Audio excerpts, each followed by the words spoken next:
भूखे कहीं के।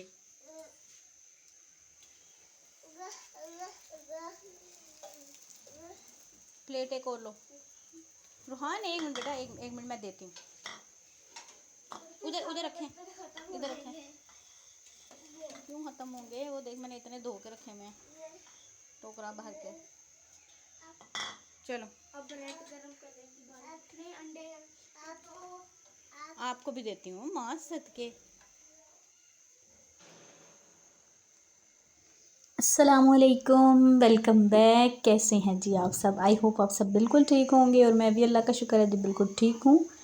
तो जी गुड मॉर्निंग। यहाँ पे सुबह का टाइम है और आज छुट्टी का दिन है और यहाँ पे बच्चों के लिए बना रही हूँ जी नाश्ता फटाफट से, क्योंकि बच्चों को जो है ना सख्त भूख लगी है। अगर ये मेरे साथ उठते हैं ना और मतलब मैं थोड़ा सा उठने में लेट होती हूँ तो फिर ये ऐसे ही मुझे जो करते होते हैं। मैं उठते साथ मैंने सबसे पहले तो बर्तन धोए हैं और इतनी देर इन्होंने वेट किया है तो अब इनसे वेट नहीं हो रहा था, तो मैंने कहा मैं पहले इनको नाश्ता बना के दे दूँ।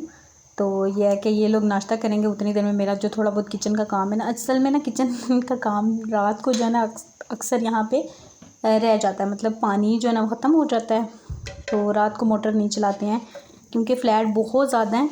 आई थिंक 9 के 10 फ्लैट्स हैं और नीचे शॉप्स भी हैं, तो वो इसलिए मोटर नहीं चलाते कि अक्सर होता है कि पानी जो है ना लोग खुला छोड़ देते हैं तो ज़ाया हो जाता है। इस वजह से वो कहते हैं कि हम जो है ना अगर रात में लेट पानी ख़त्म होता है तो फिर हम नहीं चलाते हैं। तो बस जी यहाँ पे फिर उठते साथ मैंने काफ़ी बर्तन थे इकट्ठे हुए वो धोए हैं और बच्चों को नाश्ता दिया है। अभी मैं यहाँ पे चाय बनाऊँगी, दूध बॉईल करने के लिए रखा हुआ है और हस्बैंड की भी छुट्टी थी, इनकी भी छुट्टी थी। वो तो खैर अभी ज़रा गए हैं कुछ काम से, उन्होंने नाश्ता सुबह ही कर लिया था। तो मतलब मेरे उठते साथ ही पहले हमने नाश्ता किया तो उसके बाद जो है ना वो काम चले गए थे और सब्ज़ियाँ वगैरह लेकर आए हैं और इस तरह से छोटे मोटे काम होते हैं उनकी, अपनी बाइक का काम या कोई भी काम होता है तो वो चले गए थे वहाँ पे। और बस उसके बाद जी नाश्ता वगैरह करने के बाद मैंने किचन समेटा है। फिर मैंने अलियान को ना छुट्टी वाले दिन भी कोई ना कोई काम मैं ऐसा रख लेती हूँ स्टडी से मुतालिक।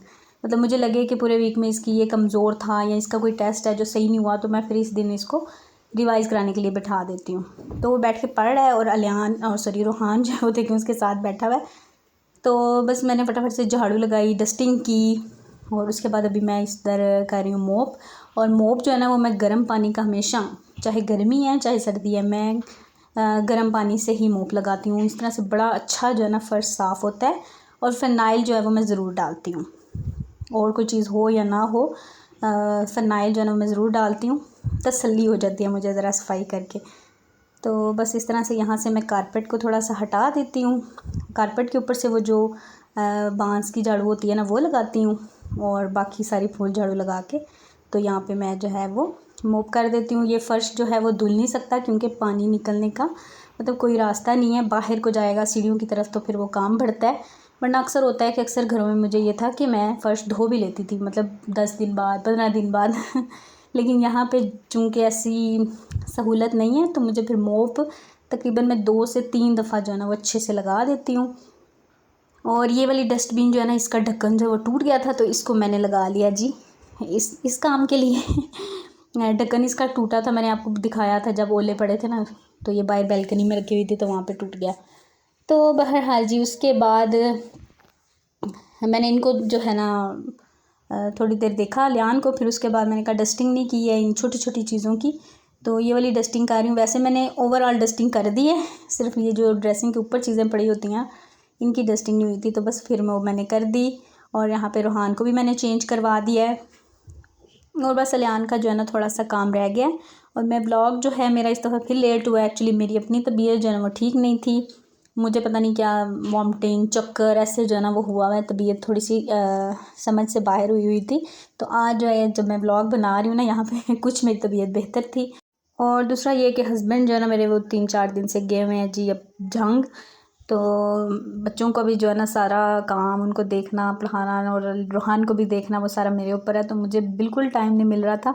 तो मैंने ये 3 दिन लगा के व्लॉग एडिट किया है और अभी जो है वॉइस ओवर करने के लिए मौका ढूंढ रही थी तो मैं कमरे में आकर वॉइस ओवर कर रही हूँ। अच्छा जी व्लॉग की तरफ आ जाते हैं। यहाँ पे फिर अभी उसी दिन ये शाम का टाइम था और यहाँ पे हस्बैंड लेकर आ गए इतनी सब्जियाँ, मतलब मिक्स वेजिटेबल बनाए जी। तो मैंने कहा मतलब मतलब बंदा तबीयत ठीक ना हो तो 2-3 दिन आपको जो है ना वो अच्छा भी नहीं लग रहा होता, थोड़ी वीकनेस भी होती है। तो फिर वो कहते हैं इसकी तुम टेंशन ना लो, सब्ज़ी मैं बना दूंगा, सिर्फ तुम पका देना। मैंने कहा ये तो अच्छा हो गया। तो बहरहाल जी फिर उन्होंने जी आते ही सबसे पहले तो वो आए हैं और उन्होंने मतलब ये शाम के बाद आते हैं। अब पहले तो मगरिब से पहले आते थे, अब थोड़ा सा लेट आते हैं मगरिब से घंटा आधा। तो आते ही उन्होंने चाय रखी है, चाय बन रही है यहाँ पे शाम की, और साथ साथ वो देखें ये उन्होंने सारी सब्जियाँ निकाल के रखी हैं कि मैं फटाफट से बना देता हूँ। तो मटर छील दिए उन्होंने, उसके बाद उन्होंने जो है वो क्या उसको कहते हैं मेथी बना दी। तो मैंने कहा बस मेरा काम हो जाएगा। बाकी गाजरें मैंने छील ली, गोभी मैंने छील ली, आलू भी छील लिए। ये जो मटर छीलना ये ज़रा टाइम टेकन होता है, तो मुझे वैसे ही सब्ज़ी बनाने में मतलब काटने में और छीलने में बड़ा मतलब बुरा लगता है। और एक कपड़े प्रेस करना, ये 2 काम मुझे बिल्कुल पसंद नहीं है मुझे रोना आता है कह सकते हैं आप। तो बहरहाल जी उन्होंने मेरी काफ़ी हेल्प कर दी। उसके बाद हम लोग अंदर आके चाय पी रहे हैं। और रूहान को जो है ना मैंने सुला दिया था, उसको मैं मगरिब से पहले थोड़ी देर सुला देती हूँ, वरना वो बहुत ज़्यादा ना ऐसे बच्चे जैसे ज़िद्दी हो रहे होते हैं। अगर मैं कोशिश करूँ कि ना सुलाऊँ तो रात को जल्दी सो जाए, लेकिन फिर वो रोता रहता है। अच्छा जी, उसके बाद इसको मैंने उठा दिया था। अभी तकरीबन 7 साढ़े 7 बजे का टाइम जो है वो हो चुका था। तो मैं दोबारा से किचन में आ गई हूँ और आके मैंने फटाफट से रखी है हांडी, क्योंकि फिर 9 बजे तक हम लोग कोशिश करते हैं कि खाना खा लें, 9 साढ़े 9 तक। तो मैंने कहा फटाफट से हांडी बनाते हैं। यहाँ पे सबसे पहले मैंने ले लिया है जी प्याज और मिक्स वेजिटेबल। तो आपको पता है सर्दियों की सौगात है, बनती ही रहती है, मतलब गाहे बगाहे हर वीक में एक दफ़ा तो ज़रूर बन जाती है। और मेरे हस्बैंड को जो बहुत ज़्यादा पसंद है वो लाते भी हैं, बना भी देते हैं, और मैं बस पका देती हूँ। तो बस अच्छा जी, सब्ज़ी मिक्स वेजिटेबल में मैं अदरक लहसुन नहीं डालती हूँ। अदरक लहसुन जो है ना वो मैं ऐसे मासूम सब्जियों में नहीं डालती हूँ जो बेचारी खुद ही मासूम है उसमें अदरक लहसुन डाल के तो मतलब हमें जो है ना वो जायका अच्छा नहीं लगता है। तो बस मैंने प्याज को थोड़ा सा फ्राई किया, फिर उसमें मैंने हरी मिर्चें काट के डाल दी। फिर अभी मैं उसमें डाल रही हूँ जी, फिर मैंने टमाटर भी डाले हैं इसमें काट के। अभी मैं मसाले डाल रही हूँ, नमक मिर्च हल्दी और थोड़ी सी कुटी हुई लाल मिर्च, थोड़ा सा ज़ीरा पाउडर, धनिया पाउडर, ये सारे मसाले डाल के तो इसकी मैं अच्छे से कर लूँगी भुनाई। और इसमें मैंने थोड़ा सा ऑयल और थोड़ा सा घी भी डाला है, इसलिए आपको थोड़ा सा ऑयल जो है वो ज़्यादा लग रहा होगा, क्योंकि जब ये सारी सब्ज़ियाँ मतलब मिक्स होंगी तो बहुत ज़्यादा बन जाएंगी। और वैसे भी ये ऑयल और घी जो है ना वो मतलब अपने अंदर अब्ज़ॉर्ब करती हैं। तो बस सबसे पहले मैंने डाल दिया जी गाजर और मटर, क्योंकि ये दोनों चीज़ें थोड़ा सा ज़्यादा टाइम लेती हैं दूसरी सब्ज़ियों के निस्बत। तो ये मैंने डाल दिए हैं। बस इसको जो चलाएँगे। उसके बाद मैंने डाल दिए आलू। आलू भी है जल्दी गल जाते हैं बेचारे, आलू और गोभी जो है ना वो जल्दी गल जाते हैं। और बस उसके बाद मैंने इनको थोड़ी देर पकाया, तकरीबन 5-7 मिनट के लिए। और फिर उसके बाद जो है मैंने इसमें गोभी डाली थी। और फ़िलहाल यहाँ पे जी मैंने साबूदाना भिगोया हुआ था, तो अभी यहाँ पे मैंने साबूदाना बॉईल कर लिया है। मैं मीठा बना रही हूँ, एक कस्टर्ड टाइप जो होता है ना वो बना रही हूँ। तो उसमें मैंने कहा साबूदाना भी डालते हैं। तो बस साबूदाना बॉईल करके उसका सारा पानी निकाल देना है। फिर अलग से बर्तन में, मतलब उसी बर्तन में मैंने है दूध जो है ना वो रख दिया था बॉईल करने के लिए। और यहाँ पे अभी मैं डालूँ इसमें गोभी। अभी चलते हैं बाहर। अभी गोभी 5-7 मिनट बाद डालेंगे ना तो ये है कि थोड़ा सा खिला खिला सालन जो होता है ना, मतलब मेरे हस्बैंड कहते हैं कि सब्ज़ी जो है ना वो घुलनी नहीं चाहिए, बस गलनी चाहिए तो जैसे चावल खाते हैं तो वो थोड़े से घुले होने चाहिए, और जो सब्ज़ी है वो थोड़ी खड़ी खड़ी होनी चाहिए, मतलब गली अच्छी हो लेकिन घुले ना, पता चले अलग अलग क्या क्या बना हुआ है। तो बहरहाल जी वो मैंने गोभी डाल के और मैंने दम पे रख दिया। मेथी भी इसमें मैंने साथ ही डाल दी है। और बस अभी वो दम पे पकेगा, बिल्कुल पानी का कहने के एक कतरा भी नहीं डालना। सारी चीज़ें जो हैं वो खुद ही पानी रिलीज़ करेंगी, उसी में ही पक जाएगा स्टीम के साथ। तो बस दूसरी तरफ दूध जो है मैंने रखा हुआ है बॉईल करने के लिए, तकरीबन 1 लीटर के करीब था, थोड़ा सा ज़्यादा ही था। तो उसमें मैंने डाल दी थी चीनी। तो जब इसको अच्छे से बॉयल आ गया तो इसमें मैंने 3 टेबल स्पून के करीब जो है वो डाल दिया कस्टर्ड। मेरे पास ये मैंगो वाला था तो मैंने ये यूज़ कर लिया। तो ये है कि ऐसी चीज़ें मीठा मैं कुछ ना कुछ ज़रूर बनाती हूँ, क्योंकि रूहान जो है ना वो खा लेता है।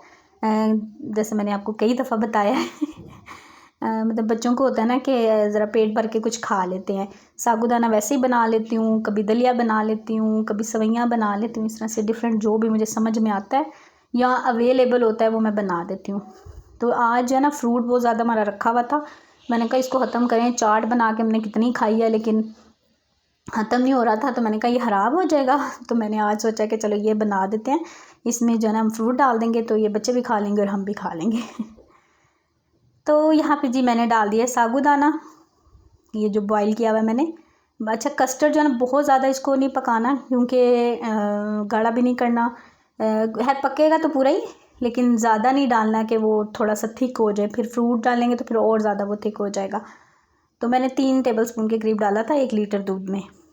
और ये तकरीबन जो साबूदाना था वो भी आप कह सकते हैं 4 से 5 जो है ना वो आधा कप आप कह सकते हैं कि वो मैंने लिया था, उसको बॉईल किया था। अच्छा, इसको जी सारी चीज़ों को मैंने मिक्स कर दिया है, सॉरी साबूदाना और कस्टर्ड को मिक्स कर दिया है, और बस उसको मैंने उतार के रख दिया ठंडा होने के लिए। और साथ ही जी यहाँ पे मैं बर्तन धो रही हूँ, और यहाँ पे सब्जियाँ हमने धोई हैं ना, तो वो सारा अंदर चला गया था और पानी नहीं निकल रहा था। मैंने कहा इसको मैं देखूँ, तो ये मैं इसको साफ़ कर लूँगी। और साथ में पानी बॉईल करने के लिए रख दिया रूहान के लिए। रूहान का पानी जी मैं बॉईल करती हूँ डेली। मुझसे पूछते हैं अक्सर लोग ये पानी आप सौंफ का किस लिए यूज़ करती हैं, तो ये रूहान का दूध बनाने के लिए। अगर उसको थोड़ा सा कोई मसला होता है, मतलब ठंड वंड का, तो मैं उसमें थोड़ी सी दालचीनी डाल देती हूँ, दालचीनी का जो टुकड़ा होता है। और अगर उसको थोड़ा सा पेट कॉन्स्टिपेशन का मसला होता है तो मैं उसमें थोड़ी सी अजवाइन डाल देती हूँ। मतलब ये सारे इस तरह से चेंज करते रहते हैं अगर ज़रूरत पड़े। अगर बिल्कुल सब ठीक है तो सिर्फ सौंफ डालती हूँ। सौंफ से ये है कि बच्चे का जो हाजमा होता है ना वो अच्छा रहता है। और हमेशा जो है ना मैं उसको नीम गर्म दूध देती हूँ, ठंडा दूध ना वो पीता है और ना मैं देती हूँ, आदत जैसे पड़ जाती है बच्चे को। अच्छा, ये दूध के बारे में मैंने पूछना था, मतलब आप मुझे कोई दूध ऐसा सजेस्ट करें जो अफोर्डेबल भी हो रूहान के लिए। जैसे कि नीडो जो है वो हम उसको अब छोड़ देंगे, तो जो है ना मैं दूसरा दूध मैं चाह रही हूँ कि कोई लेकर आऊँ, तो आप मुझे ज़रूर बताइएगा। एक मैंने मिल्क और ये वाले दूध देखे हैं, आप देखिएगा बताइएगा अगर ये सही है। वैसे मैं सोच रही हूँ कि मैं ये मिल्क के नाम से MILLAC वो लेकर आऊँ, क्या वो सही है बच्चों के लिए या नहीं, या मुझे ज़रूर बताइएगा। तो उसके बाद यहाँ पे जो कस्टर्ड था वो थोड़ा ठंडा हो गया था, फुल तो नहीं हुआ था, लेकिन मैंने फिर उसमें डाल दिया जी फ्रूट, और बर्तन छोटा हो गया। फ्रूट मेरे ख्याल से हमने ज़्यादा काट लिया था। मैंने कहा कोई बात नहीं, डाल दो, बच्चे जो है वो खा लेंगे, हम भी खा लेंगे। मेरे हस्बैंड को वैसे ही अच्छा लग रहा था, वो उधर खड़े खड़े जो है ना वो चम्मच से खा रहे थे, कह रहे हैं अच्छा लग रहा है इस तरह से। तो थोड़ा सा आप देख लें, हल्का हल्का अभी गर्म ही था, तो मैंने कहा इसको मैं थोड़ी देर फ्रीज़र में रखती हूँ, फिर नीचे फ्रिज में रखती हूँ। तो बस ये बन गया था। अच्छा, मैंने सारा फ्रूट नहीं डाला, फिर भी रख लिया, मैंने कहा बहुत ज़्यादा ही ना हो जाए। तो बस इसको फ्रिज में रखते हैं, उसके बाद हम बनाते हैं रोटी। और मेरे हस्बैंड देखे मेरे साथ साथ हेल्प कर रहे हैं। एक्चुअली उनको था कि मेरी तबीयत जो है ना वो ठीक नहीं है, तो वो फिर मेरे साथ ही खड़े रहे, मतलब उन्होंने मेरे फ्रूट काट के दिया, सब्ज़ी सारी काट के दी। अब मैं रोटियां बना रही थी तो वो रोटियां सेक रहे थे, तो इस तरह से वो मेरी हेल्प कर रहे थे। और बस यही ज़िंदगी है, और हमें सच में एक दूसरे का ख्याल रखना चाहिए। एक तो अच्छा लगता है, दूसरा ये है कि आपके अंदर जो है ना एक दूसरे के लिए मोहब्बत पैदा होती है। बस अल्लाह ताला नज़र बद से बचाए हम सब को, अल्लाह ताला सब में जो है ऐसे ही प्यार मोहब्बत बना के रखे। तो बस यहाँ पे बच्चे खाना खा रहे हैं, मैंने दस्तरखान लगा दिया था और इधर ही बैठ गए हैं बेड पे ही। और रूहान जो माशाल्लाह से वो अपनी मलाई जो है ना उसके साथ खाता है रोटी, माशाल्लाह माशाल्लाह खुश होके जो है ना मलाई के साथ रोटी खाता है। तो मेरी जो मलाई है ना वो मतलब इसीलिए जो है ना मैं आजकल घी वगैरह नहीं बना रही। मैं क्या कोई बात नहीं, ऐसे खा लेता है तो खाना तो खा लेता है ना। अच्छा जी, खाना खाने के बाद फिर मेरा जो रात का जो लास्ट काम होता है ना वो ये कपड़े वगैरह प्रेस करना होता है। यूनिफॉर्म प्रेस किया, हस्बैंड के कपड़े प्रेस किए, क्योंकि अभी तक मैंने कपड़े प्रेस करके जो है ना इकट्ठे नहीं रखे हैं। तो ये मेरा लास्ट काम होता है। ये इसके बाद जो चाय बनेगी वो मेरे हस्बैंड ही बनाएंगे। और बस जी, मैंने ये काम ख़त्म करना है और मैंने लेट जाना है। क्योंकि पूरा दिन सच में भाग भाग के ना समझ ही नहीं आती कि बंदा क्या करे। कई काम होते हैं फिर भी रह जाते हैं। तो बस जी यहाँ पे यहीं पे आपसे चाहूँगी इजाज़त। इंशाल्लाह आपसे मिलूँगी नेक्स्ट व्लॉग में। अपना बहुत सा ख्याल रखिएगा, मुझे अपनी दुआ में याद रखिएगा। Thank you so much for watching. और वीडियो अच्छी लगे तो एज़ यूजुअल लाइक कर दीजिएगा, चैनल पर न्यू है तो सब्सक्राइब कर लीजिए। अल्लाह हाफिज़, बाय बाय।